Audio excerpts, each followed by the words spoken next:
खजराना गणेश मंदिर के पुजारी पुनीत भट्ट की मुश्किलें कम होने का नाम ही नहीं ले रही है। दहेज प्रताड़ना के मामले में एफआईआर दर्ज होने के बाद अब विवाद ने नया मोड़ ले लिया है। पत्नी इंदिरा भट्ट सीधे कलेक्टर कार्यालय पहुंची और पुजारी पद से हटाने की मांग कर डाली। इंदिरा का आरोप है कि पति पुनीत भट्ट सास ससुर और ननद के खिलाफ गंभीर धाराओं में मामला दर्ज है। ऐसे में मंदिर के प्रतिष्ठित पद पर बने रहना जांच को प्रभावित कर सकता है। शिकायत के बाद पत्नी इंदिरा भट्ट ने दहेज प्रताड़ना और अन्य गंभीर आरोपों को लेकर मामले में अब प्रशासन का दरवाजा खटखटाया है। इंदिरा भट्ट कलेक्टर कार्यालय पहुंची और मांग की कि मंदिर अधिनियम के प्रावधानों के तहत पुनीत भट्ट को पुजारी पद से तत्काल हटाया जाए।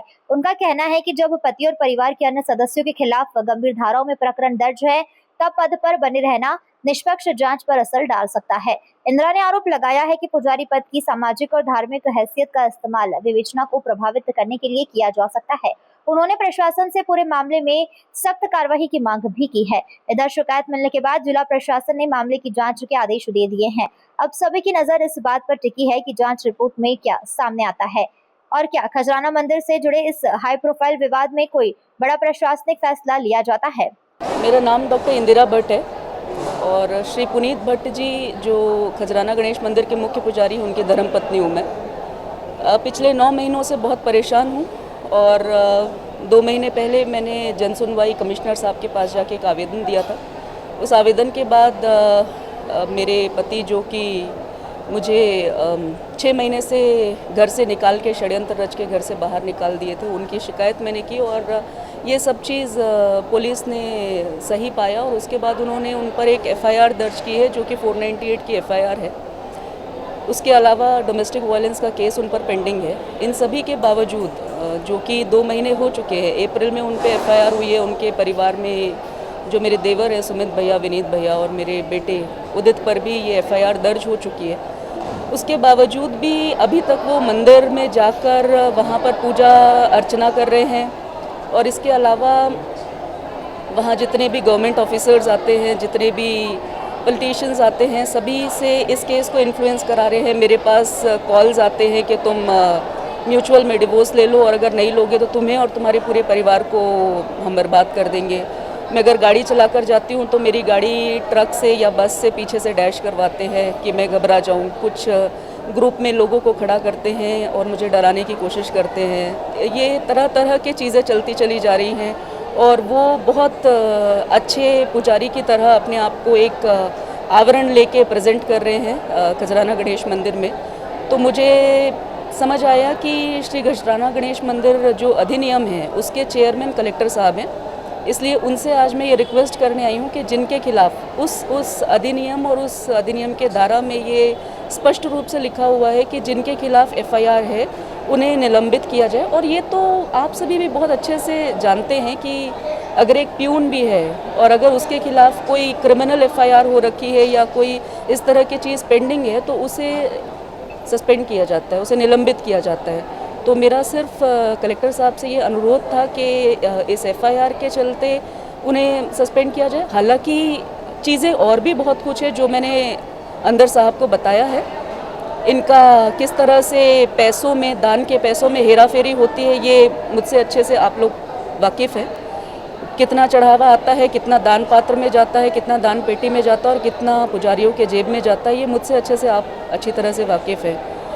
इसके अलावा भी पहले भी पूर्व में भी कई महिलाओं के साथ पूरा घर एकत्रित होकर, संगठित होकर महिलाओं के साथ इन लोगों ने दुर्व्यवहार किया और उनके साथ बहुत ही बुरी हरकतें की हैं, जिनके बारे में डिटेल में मैंने कलेक्टर साहब को बताया है और साक्ष्य भी हैं मेरे पास जिन्हें मैंने प्रेजेंट किया है। मेरे जो सीमा है या मेरी जो लिमिट है वो मैं अपने पति और अपने परिवार के बारे में कह सकती हूँ। बाकी चीज़ें जांच में सामने आए ज़्यादा अच्छा होगा।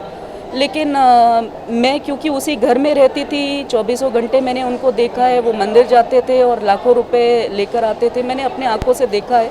उस समय भी मैंने कहा कि ये सब चीज़ें गलत है, हमें जो सैलरी के रूप में या जो भी हमें सरकार से मिल रहा है वो हमारे लिए सफिशिएंट होना चाहिए।